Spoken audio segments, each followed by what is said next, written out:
Shabbat Shalom, mes très chers amis, Medaber Israël Chaviv Miranana. On est en 5783 et on est dans la fête de Sukkot. Je voudrais vous dire simplement quelque chose qui m'a paru très intéressant. On ramène dans le Midrash le Yalkut exactement. Mitrilat Briyato Shel Haolam, Asa Kadosh Baruch Hu et Sukkah. Au début, quand Kadosh Baruch Hu, avant même de créer le monde, il a fait une Sukkah. Vayamit Palelba. Et dedans, dit le Midrash, il a prié. Yehi Ratson Shi'asu Banai Retsoni. Qu'il ait la possibilité, le Ratson, qu'ils aient la volonté, mes enfants, de faire ce que je souhaite. Et donc, on voit qu'ici, le fait de faire ce que Hachem souhaite dépend de la Soukha. La Soukha est une notion particulière, c'est un moussag spécial. Le Tiferet Shmuel souligne, ici pour qu'on puisse expliquer ce que c'est que la Soukha, une notion très particulière. Et il dit, Bemakom shadam makiret mekomo, sham noflim mimeno kol mine yirot. Quand un homme connaît sa place, et mekomo, alors à ce moment-là, toutes ces craintes, finalement, s'estompent, s'effacent. On peut le comprendre très simplement. Quand un homme sait qui il est et quelles sont ses possibilités qui lui sont offertes, et que ces possibilités-là sont en quelque sorte les moyens qui lui ont été donnés pour réaliser ce qu'il doit réaliser dans l'existence. Mais on peut comprendre aussi autrement. Qui est Mekomo Shel Haolam? Qui est l'endroit du monde? C'est Hachem. Mekomo, l'endroit, Mekomo, son makom, son endroit, c'est Hachem. C'est Hachem qui en vérité plante le décor de notre vie. Et il le plante, c'est-à-dire mon voisin, c'est Hachem. Le sol que j'ai sous les pieds, c'est Hachem. L'air que je respire, c'est Hachem. Ma femme, mes enfants, eux aussi sont les agents d'Hachem pour construire ma vie. Toute ma vie, tout mon décor, tout mon environnement, toutes les péripéties de mon existence, Mekomo, mon makom, c'est Hachem. C'est Hachem qui le construit, qui le définit dans tous les détails. Et qui influe sur mon existence de manière générale. Puisque ce qui m'arrive est une sollicitation pour que je fasse telle ou telle chose. Celui qui prend conscience qui connaît Makir et Mekomo, qui connaît qui est son makom, que Hachem c'est lui qui a fait tout ce qui l'entoure, du plus petit détail jusqu'au dernier des détails, en vérité sa vie change. Elle devient totalement différente. Il n'est pour rien dans les sollicitations et les péripéties de son existence. Elles lui sont proposées sans qu'on lui ait demandé son avis. Aussi bien les réussites que ce qu'il croit ne pas être des réussites, tout est mekouvan, tout est calculé en haut. Je ne peux pas me rebeller contre une métiout, contre une réalité qui est la mienne. Je peux agir ou réagir. Et le mieux, d'ailleurs, ce n'est pas de réagir, sous-entendu de ne pas accepter ce qui nous arrive, mais d'accepter et d'agir en conséquence. Amakir et Mekomo, il connaît Mekomo, son makom à lui. Et il sait qu'il est enveloppé, entouré d'Hachem. Hachem remplit, effectivement, arrête toute la terre de son kavod. Il n'est pas un endroit qui soit libre de sa présence, exempt de sa présence. Et la mitzvah de Soukha vient en fait nous enseigner ou nous préparer à vivre notre vie en sachant qu'est-ce qui est notre makom. C'est marqué dès la sortie d'Égypte, qui besokot au shaftiet bnei Israël beotzi'i otam meretz Mitzrayim. Car j'ai installé les bnei Israël dans des soukot dès qu'ils sont otam sortis d'Égypte, quand eux sont sortis d'Égypte.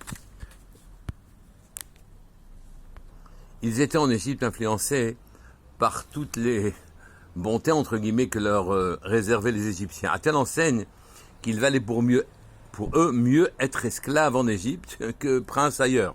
L'Égypte représentait l'endroit où il fallait être. Et quand on vous dit qu'aucun esclave ne pouvait partir d'Égypte, c'est que ce que offrait l'Égypte nous rendait totalement prisonniers. Mitzrayim, l'Égypte, veut dire frontière. on était limité par la proposition de vie que nous faisait l'Égypte. Le mode de vie, sa culture et ce qu'elle offrait. Nous étions attachés, liés à l'Égypte, au point qu'on ne voulait pas en partir. On était liés, asservis à ce qu'offrait l'Égypte dans le domaine matériel. Hachem, conscient en quelque sorte, si je puis dire, de ce problème-là, a fait de la première étape d'Égypte, qui est décrite dans le Passouk, Vaïs ou Bnei Israël Meramsès Sukkota. Les Bnei Israël ont quitté l'Égypte, Ramsès, oui. Sukkota, il les a dirigés vers un endroit qui s'appelle Sukkota, Sukkot. Hachem les a délivrés à Sukkota, à Sukkot. Et les a installés dans des Sukkot. Un endroit où il ne peut pas y avoir quelque chose de Keva. On dit à propos, dans la Halacha, que sors de Dirat Keva, sors de ta maison où tu penses que c'est ton seul abri, la seule possibilité de vie que tu puisses avoir, ce qui est Keva, ce qui est fixe pour toi, et rentre, Bedirat Arai, rentre dans quelque chose qui n'est pas fixe, dont toi, tu n'as pas délimité et défini les frontières.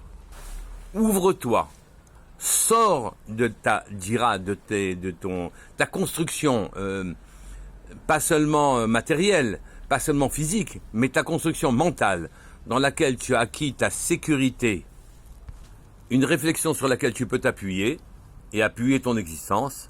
Sors de là, définis désormais ta vie comme étant, rentre dans Dirat Arai. Dirat, c'est quand même une construction, une petite maison, oui, fragile. Arai, Arai veut dire non permanente.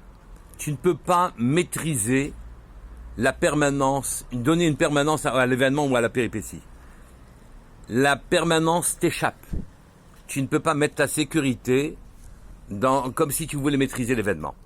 Akadosh Baruch Hu a souhaité que les Bnei Israël prennent conscience que désormais, là où ils habitent, aussi bien matériellement, physiquement que mentalement, leur endroit, en quelque sorte, leur makom, c'est Hachem.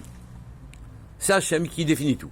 Le sol sous les pieds, les plantes qui nous entourent, le ciel que au-dessus de notre tête, l'air que l'on respire, les nourritures que l'on mange, nos voisins, nos proches, tous, c'est Hachem qui les utilise comme agents pour impacter mon existence et m'offrir les péripéties agréables ou un peu moins agréables, mais qui sont toutes des péripéties qui me permettent d'accéder à une véritable dimension et échapper à Mitzrayim, à mes limites rationnelles, pour accéder à Hachem lui-même. Définis dans ton cœur et dans ta tête que tout ce qui est autour de toi, c'est Hachem, et à partir de ce moment-là, tu finiras par le rencontrer.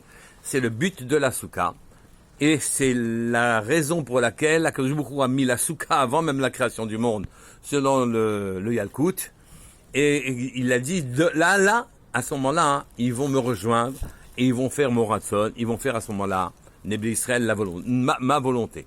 Et ils accéderont à une véritable compréhension de ma royauté. Shabbat Shalom, voir qu'Akadosh Baruch Hu nous donne la force de sortir de Dirat Keva, de nos certitudes, pour rentrer dans Dirat Arai, où on offre à Akadosh Baruch Hu notre disponibilité à tout ce qu'il souhaite et qu'il fasse de nous, au travers des péripéties de notre existence, qu'il fasse de nous ce que nous devons être pour se rapprocher de lui.